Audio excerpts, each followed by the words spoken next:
수없는 통찰에 철학자 바로 와서 쇼펜하워입니다. 그는 말합니다.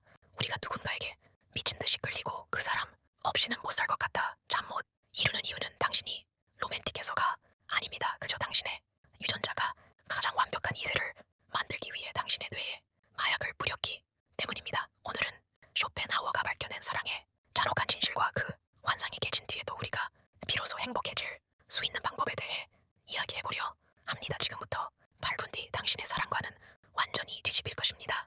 쇼펜하워는 그의 저서 성애의 형이상학에서 충격적인 주장을 펼칩니다. 인간의 모든 사랑 노름 그 수많은 시와 노래 드라마는 결국 하나의 목적을 위해 존재합니다. 바로 생식입니다. 하지만 우리는 이렇게 반문하죠. 아닌데 나는 아이를 낳을 생각이 없는데도 그 사람을 사랑하는데 쇼펜하워는 비웃으며 답합니다. 그게 바로 종족의 의지가 쳐놓은 덫이다. 자연인 종족의 목표는 오직 하나입니다. 다음 세대를 잇는 것, 그것도 아주 건강하고 우수한 개체를 만드는 것이죠. 하지만 이성적인 인간에게 너의 자유와 돈과 시간을 희생해서 아이를 키워라라고 명령하면 아무도 듣지 않을 겁니다. 육아는 고통스럽고 힘드니까요. 그래서 자연은 사랑이라는 환상을 발명했습니다. 이 사람과 함께라면 구름 위를 걷는 것 같을 거야. 이 사람만이 나를 구원해줄 거야. 이런 착각을 심어주어 이성이 마비된 상태에서 덜컥 일을 저지르게 만드는 겁니다.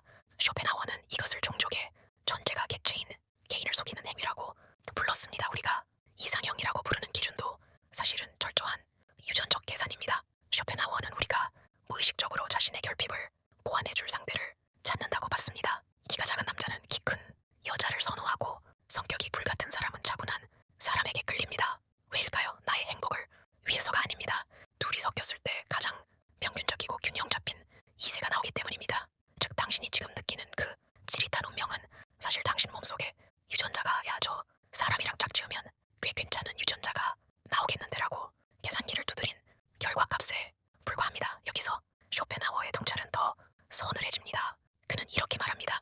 열렬한 연애 끝에 한 결혼일수록 불행해질 가능성이 높다. 정말 잔인한 말 아닙니까? 하지만 논리는 이렇습니다. 앞서 말했듯 강렬한 끌림은 서로가 정반대이기 때문에 발생합니다.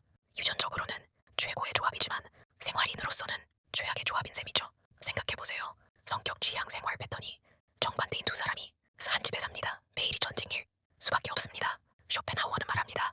사랑의 결혼은 미래의 세대인 자녀를 위해 현재의 세대인 부부를 희생, 제물로 바치는 행위다. 당신들이 지지고 볶고 싸우는 동안 자연은 목적을 달성한 채 뒤에서 웃고 있다는 것이죠. 더 큰 문제는 시간입니다. 목적인 생식 혹은 그 가능성이 달성되는 순간 자연은 더 이상 두 사람에게 도파민을 공급할 필요가 없어집니다. 흔히 말하는 콩깍지가 벗겨지는 순간입니다. 쇼펜하워는 이 순간을 이렇게 묘사합니다.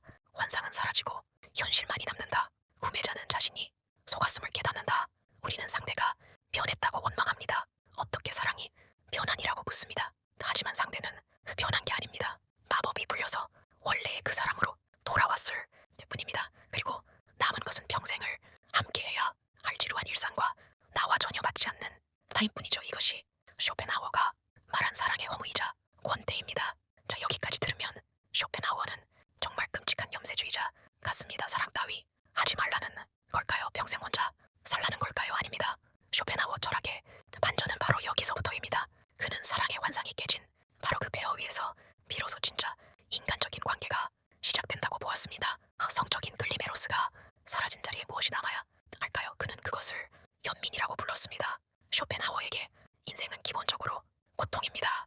욕망은 그지 없고 충족되지 않으면 고통스럽고 충족되면 권태롭습니다. 내 옆에 있는 이 사람을 보세요. 나와 똑같이 욕망에 시달리고 늙어가고 죽음을 향해 가는 불쌍한 존재입니다. 종족 보존에 본능이 속아 넘어가 나와 함께 이 고단한 삶의 짐을 짊어지게 된 고통의 동지인 것입니다. 상대방을 나를 행복하게 해줄 왕자님이나 여신님으로 보면 우리는 필연적으로 실망하고 분노합니다. 하지만 상대를 나와 같은 지옥을 건너고 있는 가련한 영혼으로 바라볼 때 우리는 서로를 용서할 수 있습니다. 너도 참 사는 게 힘들지. 나도 그렇단다. 우리 서로 불쌍히 여기며 조금만 더 따뜻하게 대해주자. 이 마음, 이 깊은 연민과 우정이야말로 호르몬의 장